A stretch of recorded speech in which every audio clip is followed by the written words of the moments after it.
નમસ્કાર, પ્રણામ, સ્વાગત છે તમારું એક નવા વિડીયોમાં। મિત્રો, જો તમને આજનો આ વિડીયો પસંદ આવે તો વિડીયોને લાઇક, શેર અને આપણી ચેનલને સબસ્ક્રાઈબ જરૂર કરજો। તો ચાલો શરૂ કરી આજની સ્ટોરી। લગ્નના 30 વર્ષ આનંદ સાથે પસાર કર્યા પછી મારી પત્નીએ અચાનક છૂટાછેડા લેવાનો આગ્રહ કર્યો। મેં અને બાળકોએ તેને ઘણું સમજાવ્યું, પરંતુ તેણે ઝઘડો કર્યો અને છૂટાછેડા લીધા અને ઘર છોડી દીધું। ફક્ત 7 દિવસનો સમય થયો હતો અને તેના મૃત્યુના સમાચાર આવ્યા। જ્યારે હું તેના અંતિમ સંસ્કારમાં ગયો ત્યારે દરેક તેની મહાનતાની પ્રશંસા કરી રહ્યા હતા। મને આશ્ચર્ય થયું કે પતિને નારાજ કરી જવાવાળી સ્ત્રીનો આટલો સરસ અંત કેવી રીતે થઈ શકે, પણ જ્યારે હું લાશ પાસે પહોંચ્યો ત્યારે મારા હોશ ઉડી ગયા। તે દિવસે જ્યારે હું થાકેલો ઓફિસે પાછો ફર્યો ત્યારે બાળકોના ચહેરા ખૂબ ઉદાસ હતા। મેં મારી થકાનને ભૂલાવી અને તેમને મારા રૂમમાં બોલાવ્યા અને પૂછ્યું, શું થયું છે? તમે લોકો ઉદાસ કેમ છો? મને સાંભળ્યા પછી તેની આંખોમાંથી આંસુ વહેવા લાગ્યા। મને ફક્ત 2 બાળકો હતા, 25 વર્ષની પુત્રી અને 28 વર્ષનો પુત્ર। કહેવા માટે તે યુવાન હતા, પરંતુ માના મૃત્યુના સમાચારે તેમને તોડી નાખ્યા। તેણે જોરથી રડવાનું શરૂ કર્યું અને બોલ્યા, પપ્પા, માં મૃત્યુ પામી ગઈ છે। આ સાંભળ્યા પછી હું જમીન પર બેઠો અને ખાલીપણે જોવાનું શરૂ કર્યું। 30 વર્ષ જીવન મેં તેની સાથે વિતાવ્યું હતું। હવે તેના મૃત્યુના સમાચાર સાંભળીને મારા રૂંવાટા ઊભા કેમ ન થાય? મેં તેના આંસુ સાફ કર્યા અને તેને ગળે લગાવ્યા અને કહ્યું, ભલે, તેને છેલ્લા દિવસોમાં જે વર્તન કર્યું તે હું ક્યારેય ભૂલી શકતો નથી, પરંતુ તેનું મૃત્યુ મારા માટે ખૂબ મોટો સદમો છે। આપણે અંતિમ સંસ્કારમાં જવું જોઈએ। મારું હૃદય તૂટી ગયું હતું, તેથી મેં બાળકો સાથે અંતિમ સંસ્કારમાં ભાગ લીધો અને આખો દિવસ વિચારતો રહ્યો કે શા માટે તેને મારી પાસેથી દૂર જવાને મહત્વ આપ્યું અને પછી તે આ વિશ્વમાંથી ચાલી ગઈ। છેવટે તે કારણ શું હતું જે મને આજ સુધી સમજાતું નથી। જોકે તેને મારી પાસેથી દૂર જતા ફક્ત 1 અઠવાડિયું જ થયું હતું અને આટલા ટૂંક સમયમાં તે આ દુનિયામાંથી ચાલી ગઈ હતી। આ પાછળનું શું કારણ હતું હું હજુ સુધી આ સમજી શક્યો નહીં। ખૂબ તૂટેલા હૃદયથી મેં કપડાં બદલ્યા અને કારમાં બેઠો। ડ્રાઇવિંગ કરતી વખતે મારી આંખોમાંથી આંસુ વહેતા હતા, પણ મેં બળજબરીથી તેને સાફ કરી અને મારું હૃદય 7 દિવસ પહેલાં ચાલ્યું ગયું હતું, જ્યારે તેણે મારી પાસે એક અનુરોધ કર્યું હતું। ઘણા ઝઘડા પછી મેં તેની વિનંતી સ્વીકારી હતી અને હવે મને મળેલા સમાચાર સાંભળીને જમીન મારા પગ નીચેથી લપસી ગઈ। ફક્ત 1 અઠવાડિયામાં જ તે આ દુનિયામાંથી ચાલી ગઈ। કેમ તેને મારી પાસેથી અંતર રાખવાનું પસંદ કર્યું? મારું મન આ વિચારસરણીમાં ડૂબી ગયું અને થોડા સમય પછી હું તેના ઘરે પહોંચી ગયો। લોકો મોટેથી રડતા હતા અને ઊંચા અવાજમાં તેની પ્રશંસા કરી રહ્યા હતા। મને આશ્ચર્ય થયું કે દરેકને અમારા ઝઘડા વિશે ખબર હતી, તો પણ કોઈ તેને ખરાબ કહેતું ન હતું। ઉલટું દરેક વ્યક્તિ તેના સારા વર્તનને યાદ કરી રહ્યા હતા। મને આશ્ચર્ય થયું કે જ્યારે તેણે મારી પાસેથી છૂટાછેડા લીધા હતા, આ મામલો સમગ્ર પરિવારમાં ફેલાઈ ગયો હતો, પરંતુ હવે તે જ લોકો તેની પ્રશંસા કરીને થાકતા નહોતા।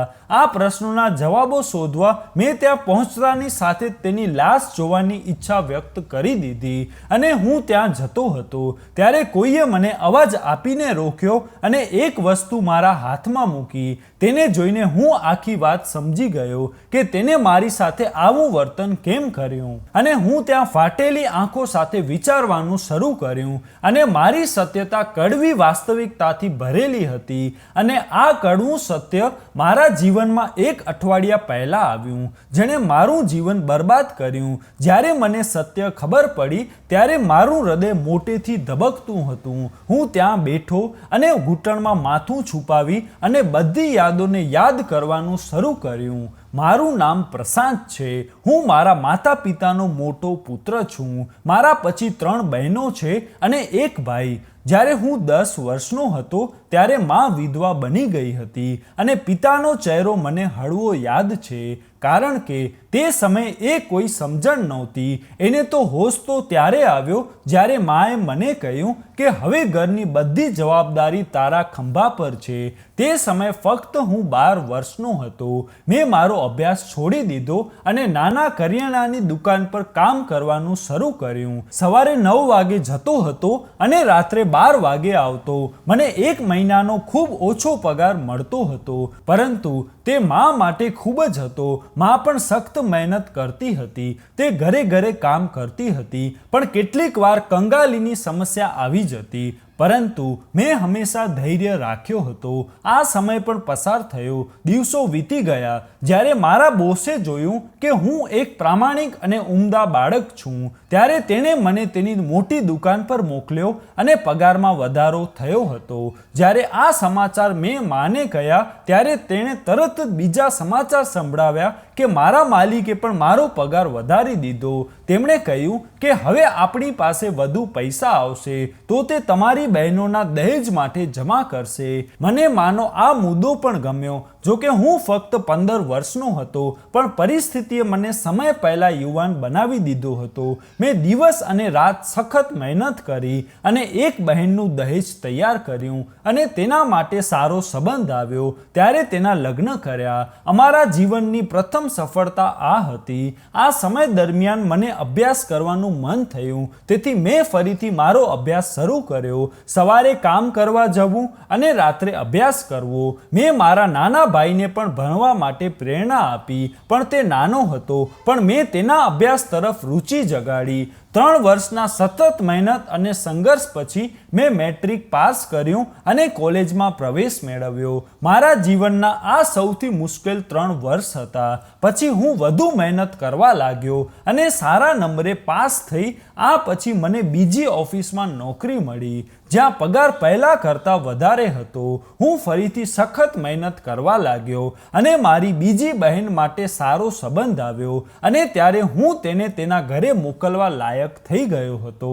આ રીતે બીજી બહેનના લગ્ન કર્યા. તે પછી એક દિવસ માએ મને બોલાવ્યું અને કહ્યું, પુત્ર, તારા પિતાનું અવસાન થયું. ત્યારથી તું સખત મહેનત કરી રહ્યો છે.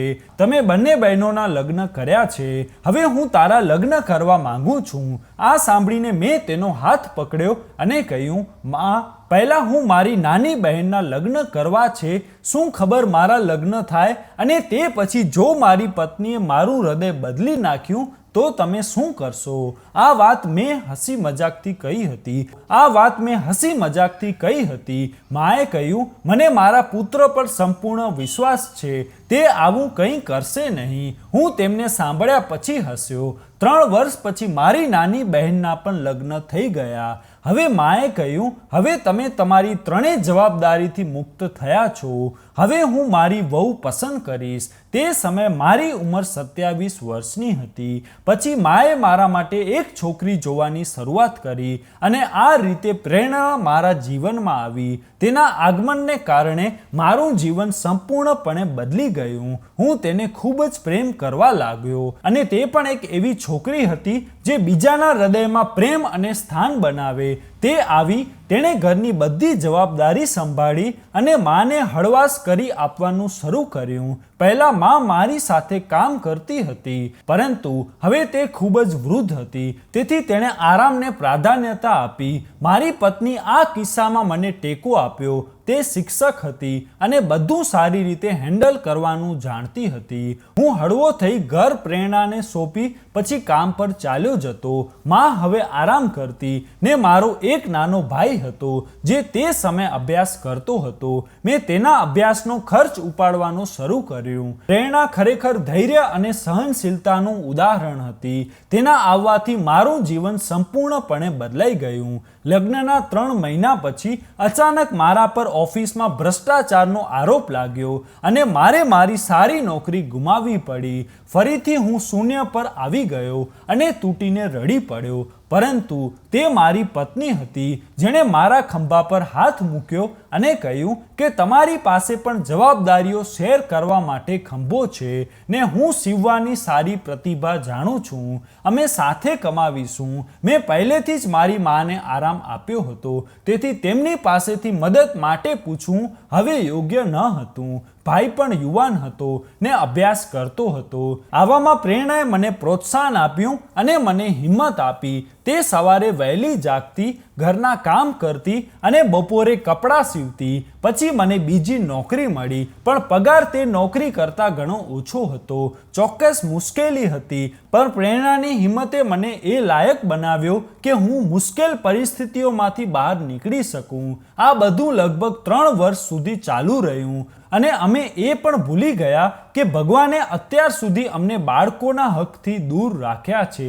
1 વર્ષ પછી અચાનક પપ્પાનો એક જૂનો મિત્ર મળવા આવ્યો. તેઓએ મારી તરફ જોયું અને મને ગળે લગાવીને તેઓએ કહેવાનું શરૂ કર્યું કે જ્યારે તમારા પિતાજી જીવિત હતા ત્યારે મેં તેમને વચન આપ્યું હતું કે હું તને મારી ઓફિસમાં સ્થાન આપીશ અને હું સંમત થયો. હવે વચન પૂરું કરવાનો સમય હતો. તેઓએ મને એક સરનામા પર બોલાવ્યું. હું તરત જ ત્યાં પહોંચ્યો. મને ત્યાં ખૂબ સારી રીતે આવકાર આપવામાં આવ્યો હતો અને મને લાગ્યું કે જાણે હું મારી પોતાની કંપનીમાં આવ્યો છું. પપ્પાના મિત્ર વિમલ કાકાએ મને તેની કંપનીમાં મેનેજર તરીકે રાખ્યો ને તમામ કામો સમજાવ્યા. મારો અભ્યાસ પણ સાથે ચાલી રહ્યો હતો, તેથી તેમણે મને સારું પદ આપ્યું. તે જ વર્ષ પ્રેરણાએ મને સારા સમાચાર આપ્યા અને હું આનંદ સાથે કૂદી પડ્યો અને તેના હાથને ચુંબન કરતાં કરતાં કહ્યું, તારે હવે સીવવાની જરૂર નથી. ભગવાને પહેલાં જ આવતા બાળકની રોજીરોટી આપી દીધી છે. 9 મહિના પછી અમારા ઘરે પુત્રનો જન્મ થયો હતો. હું ખૂબ જ ખુશ હતો. મા પણ તેના પૌત્રને લઈને ખૂબ જ ખુશ હતી. મા તેના પૌત્રને ખૂબ પ્રેમ કરતી હતી, પણ હવે મા વૃદ્ધ થઈ ગઈ હતી અને તેના ઘૂંટણને પીડા થવાનું શરૂ થઈ ગયું હતું. તો પ્રેરણા તેનું બધું કામ કરતી અને તેની આ ટેવ સૌથી વધુ ગમતી. કેટલીક વાર હું મારી માતાને તેની સામે કહેતો, તમે અને મેં ખબર નહીં એવું કયું કામ કર્યું છે કે મને આવી પત્ની અને તમને આવી વહુ મળી. હું ક્યારે તેનો કર્જ ચૂકવી શકીશ નહીં. પ્રેરણાએ મને ત્યારે સાથ આપ્યો જ્યારે મને લાગ્યું કે હું સંપૂર્ણપણે તૂટી ગયો છું. મને લાગ્યું કે હવે કોઈ મને ટેકો આપશે નહીં, પણ તેણે દરેક સારા અને ખરાબ સમયમાં મને મદદ કરી. પછી જ્યારે ડૉક્ટરે માને સંપૂર્ણ બેડ આરામ કરવાની સલાહ આપી તો પ્રેરણાએ દરેક જવાબદારીઓને હેન્ડલ કરી દીધી. મેં તેને કહ્યું કે હું તને મદદ કરવા માટે એક નર્સ રાખીશ, પણ તેણે તરત જ ના પાડી અને કડક ઇનકાર કર્યો અને કહ્યું કે જો ઘરના વડીલોને કોઈ રોગ થાય છે તો તેઓને અન્યને સોંપવામાં આવતા નથી. આ તો એક સેવાની તક છે જે તમારે તેને સંપૂર્ણ રીતે પૂર્ણ કરવી જોઈએ. આ તો ભગવાનની ભેટ છે. સ્વર્ગ તેના પગલાં હેઠળ છે. આ સાંભળીને મને તેના પર વધુ પ્રેમ આવ્યો અને આ સમય બીજી વખત મને પિતા બનવાનો આનંદ પણ મળ્યો. પરંતુ પ્રેરણાએ તેની ખુશીને બાજુમાં રાખી અને મારી માની સેવા કરી. માએ તેના છેલ્લા સમયે તેને ખૂબ જ આશીર્વાદ આપ્યા અને કહ્યું કે તમે આ ઘરને તમારી સારી ટેવથી સ્વર્ગ બનાવ્યું છે. ભગવાન તમારા સ્વર્ગને સવારે તેના આશીર્વાદ પર ક્યારેક હું હસતો અને મારી માને કહેતો, માં, તમે તો અત્યારથી મારી પત્નીને મરવાના આશીર્વાદ આપો છો. તો પ્રેરણા મને રોકી દેતી અને કહેતી, રહેવા દો, વૃદ્ધોના આશીર્વાદમાં ઘણા રહસ્યો હોય છે. જો માની દુઆ મને લાગી ગઈ તો મારી દુનિયા સવરી જશે. માનો તેમાં જીવ લાગી ગયો હતો અને તે તેના છેલ્લા શ્વાસ સુધી તેની સાથે રહેતી હતી અને તેની સાથે વાત કરતી હતી. હું પુત્ર તરીકે આટલી સેવા કરી શક્યો નહીં જેટલી પ્રેરણાએ વહુ બનીને કરી. અને જ્યારે માનું મૃત્યુ થયું ત્યારે પ્રેરણા સૌથી વધુ રડતી હતી અને તે સૌથી વધુ આઘાતજનક હતી. ઘરમાં એકદમ મૌન હતું. મારી પત્ની પર મોટા પ્રમાણમાં ગંભીર બનવા લાગી. મેં તેને કહ્યું કે બધું ઠીક થઈ જશે. માના મૃત્યુની પણ તેના પર ખૂબ અસર પડી. આ દરમિયાન અમારા ઘરે બીજા બાળકનો જન્મ થયો હતો. અમારી પુત્રી અને તેના આગમનને પ્રેરણાનું ધ્યાન ખેંચી લીધું અને મેં તેનો આભાર માન્યો. પુત્રીના આગમન સાથે તેના જીવનમાં તે વ્યસ્તતા વધી ગઈ અને તે બાળકોને ઉછેરવામાં સંપૂર્ણ રીતે રોકાયેલી હતી. અમારા બાળકો યુવાન બન્યા અને હું મારી નોકરીમાં પ્રગતિ કરી અને સારા હોદ્દા સુધી પહોંચી ગયો. પગાર પણ ખૂબ સારો હતો. સારી શાળાઓમાં બાળકો ભણતા હતા. પ્રેરણા તેની જવાબદારી બરાબર નિભાવતી હતી અને તે મારા માટે એક મહાન પત્ની સાબિત થઈ.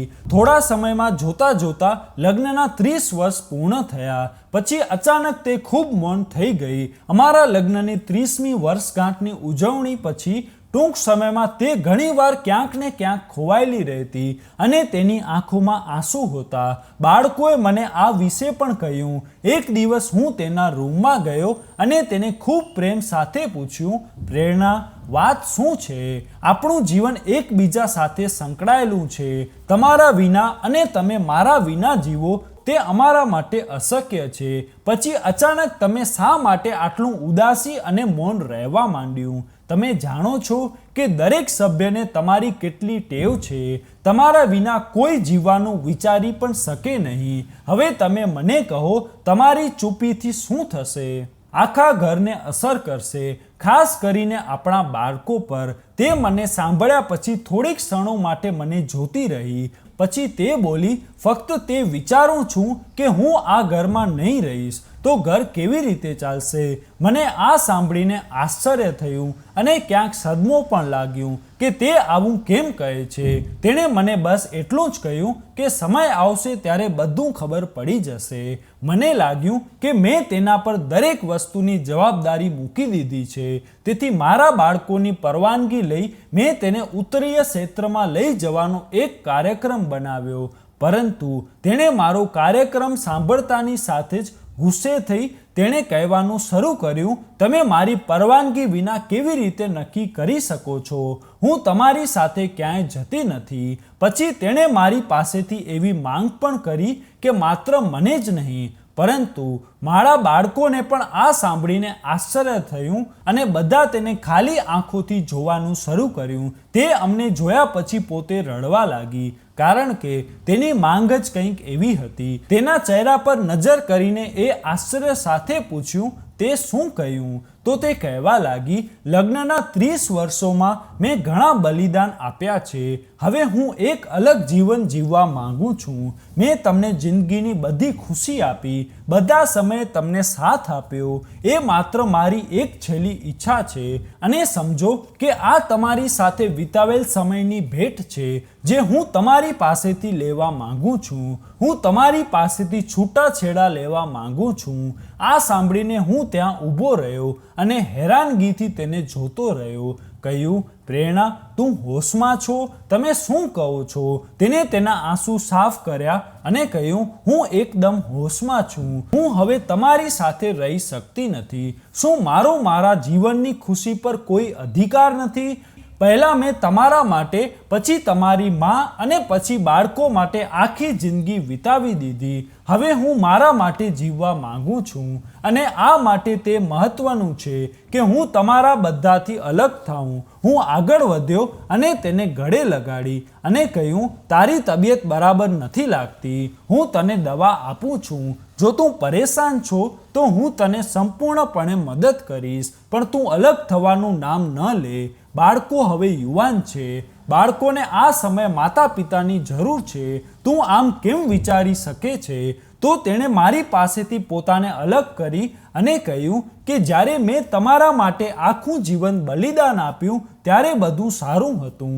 હવે જ્યારે હું કંઈક માંગુ છું ત્યારે તમને ખરાબ લાગે છે. શું મારી કુરબાનીનું આ પરિણામ છે?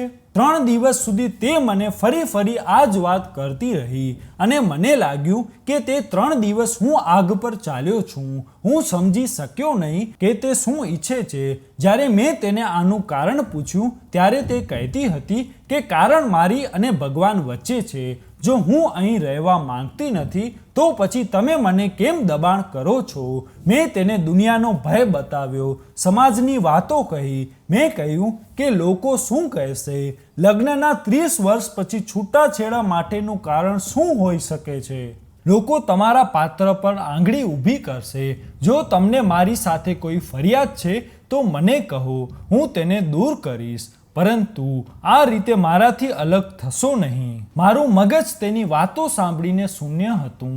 જો હું તે સમયે સમજી શક્યો હોત કે તે પહેલા કરતાં વધુ નબળી પડી ગઈ હતી, તેની આંખો હેઠળ કાળા ધબ્બા થઈ ગયા હતા અને તે માથે દુપટ્ટો ઓઢીને ફરતી અને તે દિવસે ને દિવસે કેમ નબળી પડતી હતી. જો હું તેના શબ્દોથી બદલાઈ ગયો હોત, પરિસ્થિતિ પર ધ્યાન કર્યું હોત, તો હું સ્થિતિ સમજી શકત. મારા બાળકોએ મારું આ તરફ ધ્યાન દોર્યું, પણ હું તેને રોકવાનો પ્રયત્ન કરતો રહ્યો. મેં તેને રોકવા માટે શક્ય તેટલું પ્રયાસ કર્યો, તેના પગે પડ્યો, પરંતુ તેણે મને આ કહીને પીછે હટાવ્યો કે આ મારું જીવન છે અને હું હવે તે નક્કી કરીશ. હું ભાવનાત્મક બ્લેકમેલિંગ પણ નહીં આવીશ. હું મારા હૃદયમાં જે ઈચ્છું છું તે કરીશ. તમારી પાસે ફક્ત 2 કલાક છે.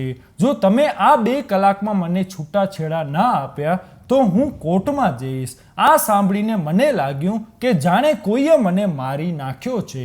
મેં તરત જ તેને છૂટાછેડા આપી દીધા. તે ચૂપચાપ પોતાનો સામાન બાંધી ચાલી ગઈ અને હું તેને જતા જોતો રહ્યો અને કંઈ કરી શક્યો નહીં. બાળકો મને ગળે લગાડીને ઘણું બધું રડ્યા, એમ કહીને કે પપ્પા તમે આ શું કર્યું છે?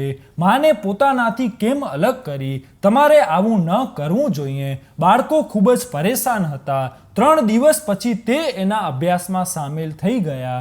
પરંતુ મારી સ્થિતિ એવી હતી કે મારું શરીર ઘાથી ભરી દીધું છે અને કોઈએ તેમના પર મીઠું છાંટ્યું છે. મારા દિવસ અને રાત જાગતા વીતવા લાગ્યા. મારી કાર્યક્ષમતાની ઓફિસમાં અસર થવા લાગી અને મારી નિવૃત્તિમાં ફક્ત 3 મહિના બાકી હતા. મારે આ સમયમાં કંઈ પણ એવું કરવું જોઈતું ન હતું જે મારી નિવૃત્તિ અને પેન્શન પર અસર કરે. ઘરમાં એક વિચિત્ર નિર્જન હતું. પ્રેરણાના ગયા સાથે બધું સમાપ્ત થઈ ગયું. હું તેની પાછળ ગયો ન હતો અને તેની રાહ જોતો હતો કે ક્યારેક તે તેના નિર્ણય પર અફસોસ કરે. પરંતુ મને શું ખબર હતી કે અફસોસ કરતો તો હું રહીશ. આખું અઠવાડિયું પસાર થઈ ગયું હતું. એક દિવસ જ્યારે હું થાકેલો ઓફિસથી ઘરે આવ્યો ત્યારે બાળકો મને ગળે લાગી રડવા લાગ્યા અને કહ્યું, પપ્પા માનું અવસાન થયું છે. આ સમાચાર સાંભળીને મારો તો શ્વાસ બંધ થવા લાગ્યો.